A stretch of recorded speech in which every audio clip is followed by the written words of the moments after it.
We're here with WWE NXT superstar Wesley Blake, one half of the NXT Tag Team Champions. Thank you. Wesley, who is WWE NXT superstar Wesley Blake? WWE superstar Wesley Blake, I would have to say, is very explosive, high energy. I like to use my athleticism to overcome other opponents. Once again, I'm probably not the biggest guy out there, so I like to exploit my athletic abilities, to portray what I do in the ring. It works out for different people. I like to say that I adapt well. I'm in there with a bigger opponent. I can sit there and I can use my athleticism, my strength to get the upper hand. If I'm in there with a quicker, smaller opponent, I can use my power and strength to really ground them. So I like to say it's definitely high energy. I like moving. I like to move well, and I think my in-ring conditioning is very well. So if it goes longer, I think I can outlast just about any opponent I can. When you were growing up, yes, what made you interested in pro wrestling, and about when did you get interested in it? It's funny that you say that because I grew up loving wrestling since I was in diapers. I thought my diapers were my WWE trunks, actually. My mom and dad had a horrible time trying to get me the clothes on because back then I thought wrestlers, that's how they went out. So that's just the way I grew up. My dad was a huge wrestling fan. My dad actually ran track against Kerry Von Erich back in high school. So once my dad kind of interacted with him, and then he kind of started becoming a fan, and my dad used to go to the Sportatorium. Actually, my mom and dad's first date was actually at the Sportatorium, and my mom fell in love with the Junkyard Dog, actually. That was one of her favorites. So. But you didn't fall as much in love as him that she did with her husband. No. But it was just a very entertaining. My family loved it. My family loved the athleticism. They loved the performance part about it. They loved the theatrical part about it. And so growing up, we watched it every Monday, Thursday, Saturday mornings. So whenever we could. My dad, my mom, they were very supportive of me watching it. So I would say my earliest memory was probably when I was 5 or 6. I would have to say watching Hulk Hogan and Macho Man on the screen, and I was just in awe just because of their stature and their athleticism that they used. It was just an awe-dropping moment. It was, yeah. Texas is a huge pro wrestling area.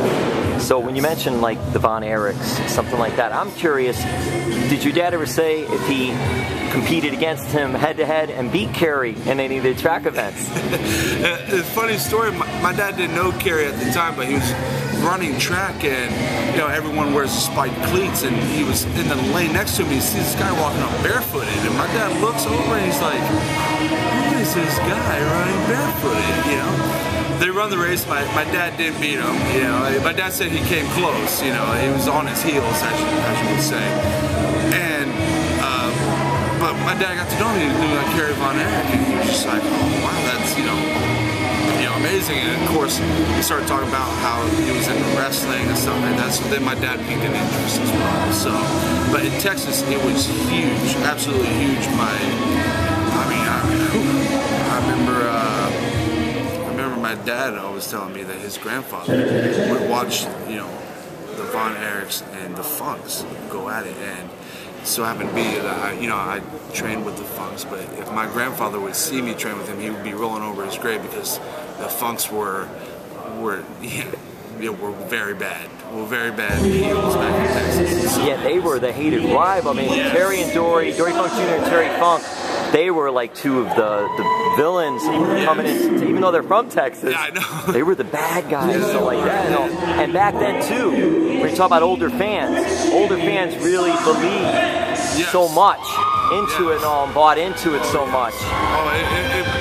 I think that's what it was so great about back then, because my grandfather was one of those who was just like, oh, stupid ref, why didn't he see that? It was just really, you can't fake this, and what you mean, as everyone knows, it's not necessarily fake, it's for entertainment, but we're professionals. professional athletes. Yeah, exactly. What you guys do. We do. You we guys train as athletes. You know, we get bumped and bruised around. I mean, it's not like we go out there and we come out skate free. I mean, we sit there, we're sore like other athletes as well. So it's a very strenuous athletic thing that what you guys are doing in the ring, and whenever, back then or today. Yes.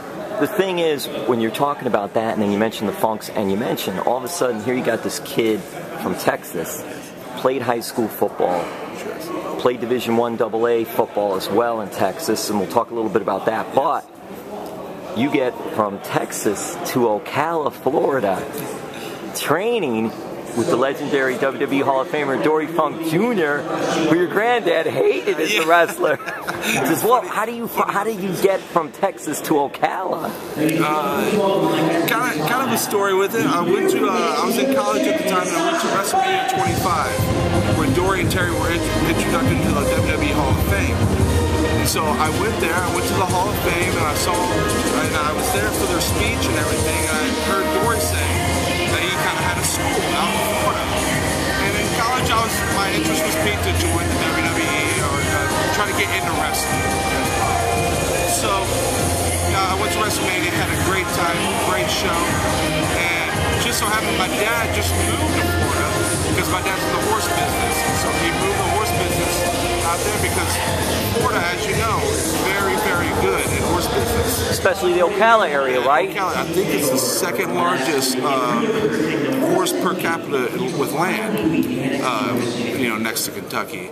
Okay, right, with the Derby and all and everything out there, Lexington, everything. Yes, right. And so my dad, I was talking to my dad one day, he's like, you'll never guess who I ran into at the gym. I was like, I don't know, he's like, Dory Funk Jr. And I was like, no way, get out of here. There's no way you ran into Dory Funk Jr. He said, no, I promise you I did. I was like, well, did you go up and talk to him? He's like, no, I didn't, you know. I was like, well, next time you see him, like, talk to him.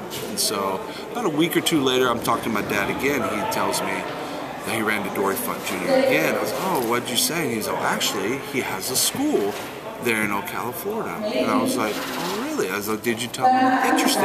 He said, oh, yeah, I told him that you were a big fan, you were huge growing up and stuff like that. So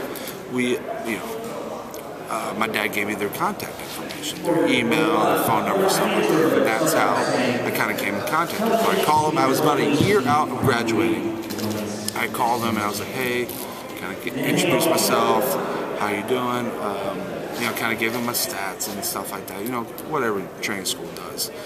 And, you know, they was like, well, when do you graduate? And I was like, May 15th. And they're like, oh, you know, take your time, we need to be here. I was like, well, I'll be there May 16th. So after I graduated May 15th, I packed everything I owned in my truck, traveled 1,200 miles all the way to Ocala, Florida, and I started training that very next week. Got there May 16th, I started training on the 19th. And then we had a show, I believe, the 20th or 21st, where Dory put me. I'm forever grateful for Dory and Marty. Absolutely. They are a big inspiration. I call them my father and mother of wrestling to me.